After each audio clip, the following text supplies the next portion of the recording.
Nous allons pouvoir attaquer, chers amis, le deuxième sujet du soir.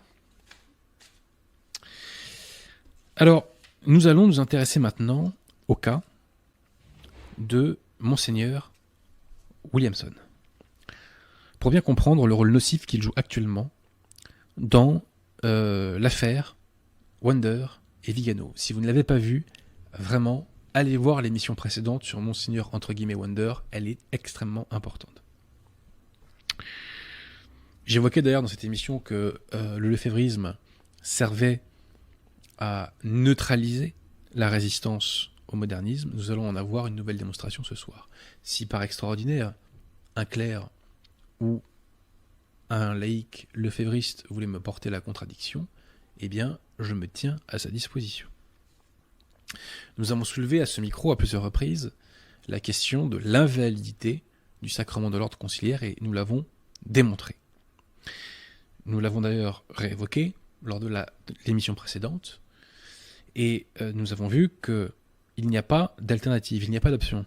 Soit ce sacrement de l'ordre conciliaire est intrinsèquement valide et à ce moment-là, s'il est bien exécuté, il produit toujours ses effets, soit il est intrinsèquement invalide et en toutes circonstances, il ne produit jamais ses effets.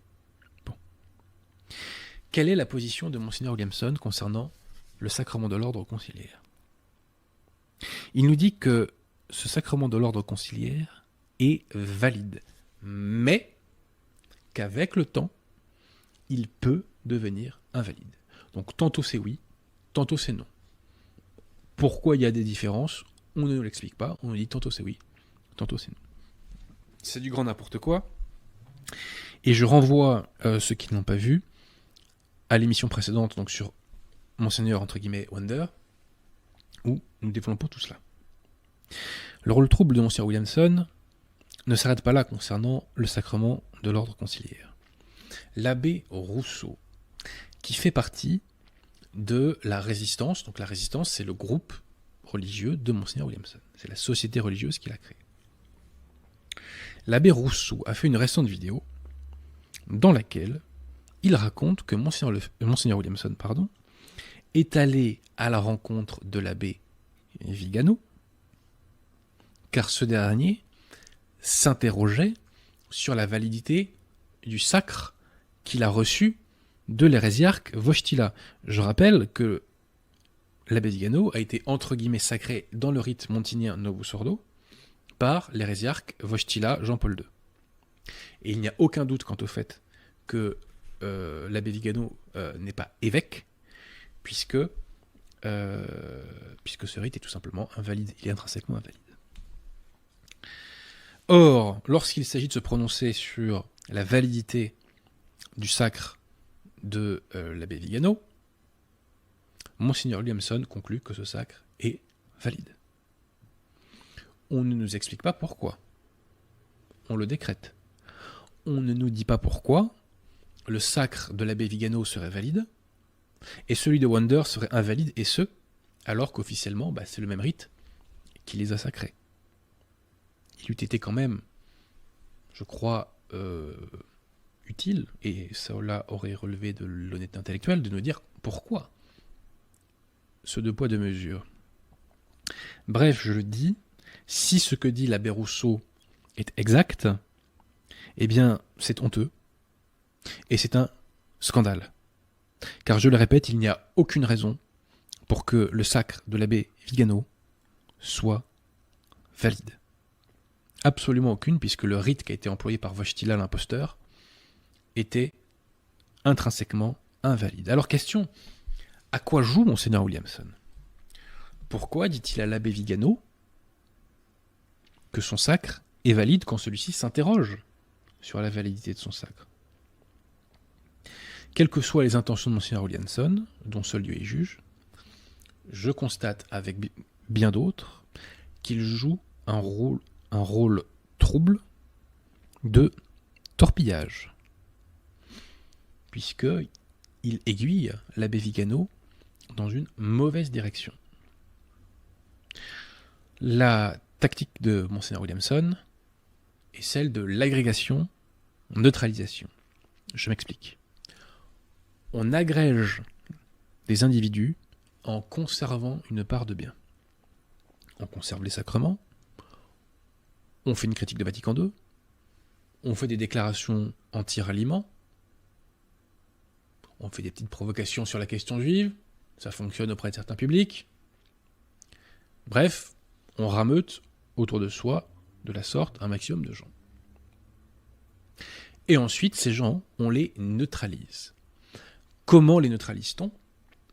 En les faisant adhérer au faux. Car que nous disent les clercs, Monseigneur Williamson en tête, de la Résistance ? Ils nous disent que Bergoglio est pape, que la secte conciliaire est l'Église, que les modernistes sont l'autorité, que les sacrements inventés par Montigny Paul VI sont valides, et ils nous disent qu'il faut être unacum. Donc ils donnent un brevet de catholicité aux modernistes. Donc agrégation, neutralisation.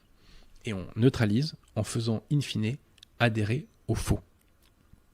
Je poursuis. L'abbé Salnave a fait une récente conférence dans laquelle il dit que le sédévacantisme est une œuvre démoniaque. Je reviendrai dans un instant sur le fond de cette conférence. Si le sédévacantisme est une œuvre démoniaque, eh bien je pose la question à l'abbé Salnave et je la pose à tous les clercs de la Résistance. Que pensez-vous des propos que je vais vous citer de l'abbé Vigano ? Parce que vous revendiquez de l'abbé Vigano, et moi-même je le cite souvent et je l'encourage. Je le cite et je l'encourage, mais quand il dit des choses qui ne vont pas dans le bon sens, je le dis aussi. Quand il a des propos trop diplomatiques, je le dis aussi. Donc vous, il est temps de nous dire ce que vous pensez des propos que je vais citer de l'abbé Vigano, et il est temps de vous en démarquer si vous n'êtes pas d'accord. Que l'intéressé sache à qui il a affaire. Alors, quelques petites citations si vous le voulez bien.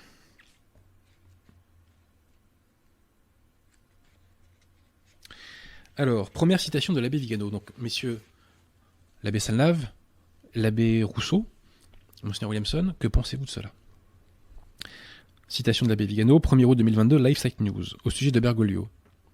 Il parle d'un homme divisé dans l'âme par son double rôle de chef de la secte qui occupe le Vatican et d'inquisiteur de l'Église catholique. Chef de la secte qui occupe le Vatican. Monseigneur Lefebvre n'a jamais parlé comme ça. C'est un propos typiquement sédévacantiste. Vous le savez très bien. Ce sont les sédévacantistes qui désignent la fausse Église, qui désignent l'autorité moderniste comme étant une secte. Que pensez-vous de ce propos de l'abbé Vigano ? 27 août 2022, Stylium Courrier. Il est emblématique et révélateur que la secte des apostats qui infeste la hiérarchie catholique et en a occupé le sommet. Propos sédévacantiste. 21 septembre 2022, LifeSite News, il parle de la secte bergolienne. 30 octobre 2022, il parle une fois encore de la secte bergolienne. 4 novembre 2022, Stylium Courrier. Citation. Si le roi des rois et seigneur des souverains revenait aujourd'hui dans sa gloire, reconnaîtrait-il encore son épouse l'Église ? Bien sûr qu'il la reconnaîtrait, mais pas dans la secte qui éclipse le siège de Pierre. Pas dans la secte qui éclipse le siège de Pierre. Donc là, c'est 10 000% sédévacantistes. Une secte éclipse la fausse Église. Donc que je dis, une secte, c'est la fatigue, éclipse l'Église catholique. C'est un propos sédévacantiste. Et vous le savez très bien. 22 décembre 2022, la secte bergolienne éclipse l'Église catholique avec son occupation arrogante des postes de direction, etc. 31 décembre 2022, béni soit l'arrogance de la secte bergolienne. 5 janvier 2023, il nous parle de l'expulsion de la secte des hérétiques et des corrompus qui affligent et éclipsent la Sainte Église de Dieu. Une secte éclipse l'Église catholique.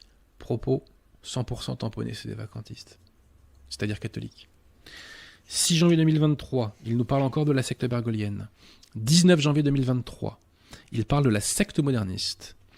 21 janvier 2023, il parle de la secte bergolienne à plusieurs reprises.